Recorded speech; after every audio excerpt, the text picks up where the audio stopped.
Hello everyone, welcome to this episode of Singly Linked List.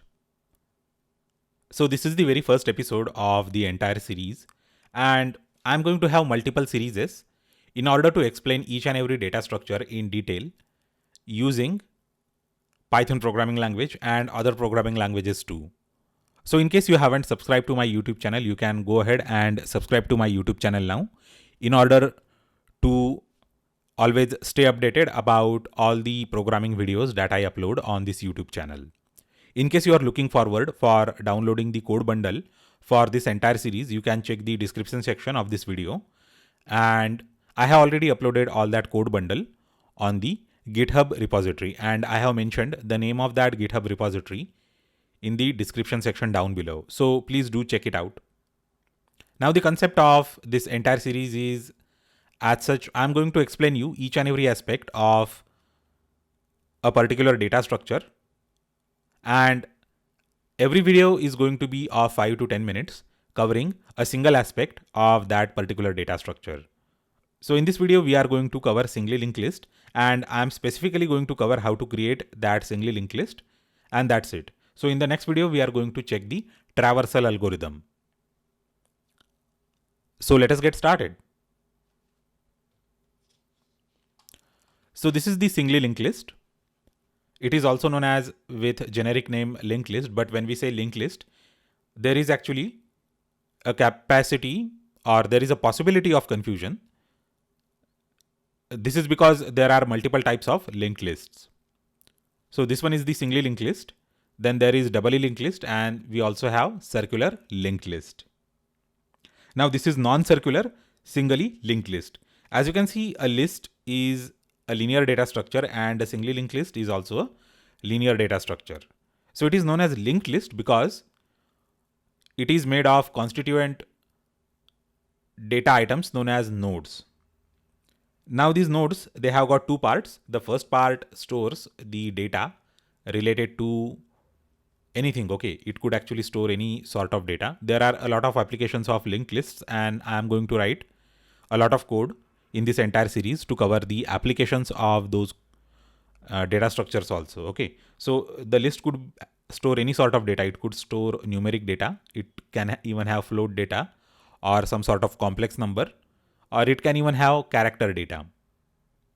So as of now, for this example, we are going to create a linked list of numerical data, and you can even have mix of both the datas. You can have character data stored in that linked list, and you can also have numeric data of various types. So let us create a data structure for node. So I will say class node.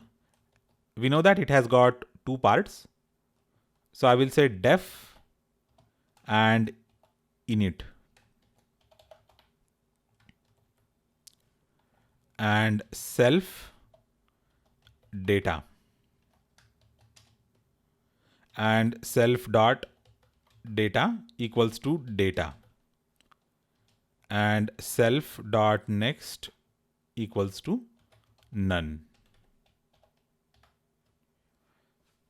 So the data part is going to store the data that we have passed to that constructor, and the next pointer will always be none in the beginning. Then we can actually go ahead and set some value for it.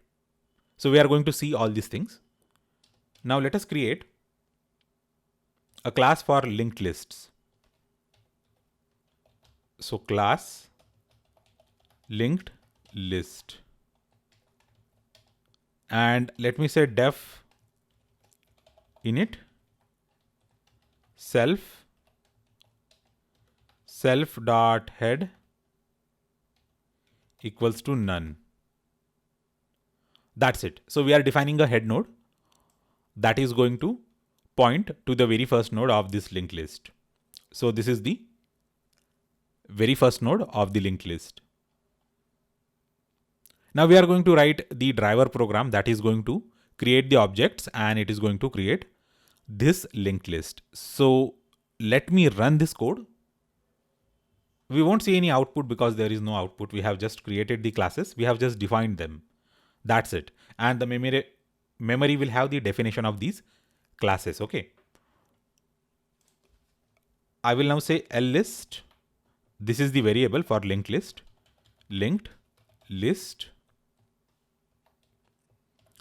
list dot head equals to node 1, second equals to node 2, and third equals to node 3.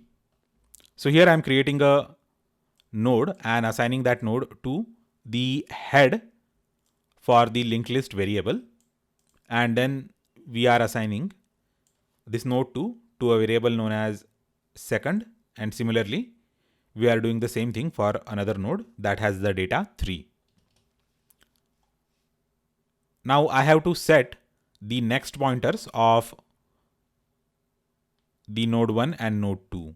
Basically they are already none, but we have to change their value to link all the newly created nodes, and that is also quite easy.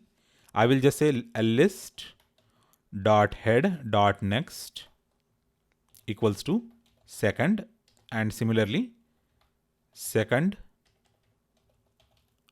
dot next equals to third, and that's it. That's how we can define and create a linked list. So now let me execute this, and it is not actually going to create any sort of visual output, but the linked list has been created in the memory. So that's all for this episode, and in the next episode we are going to write some code to traverse this linked list.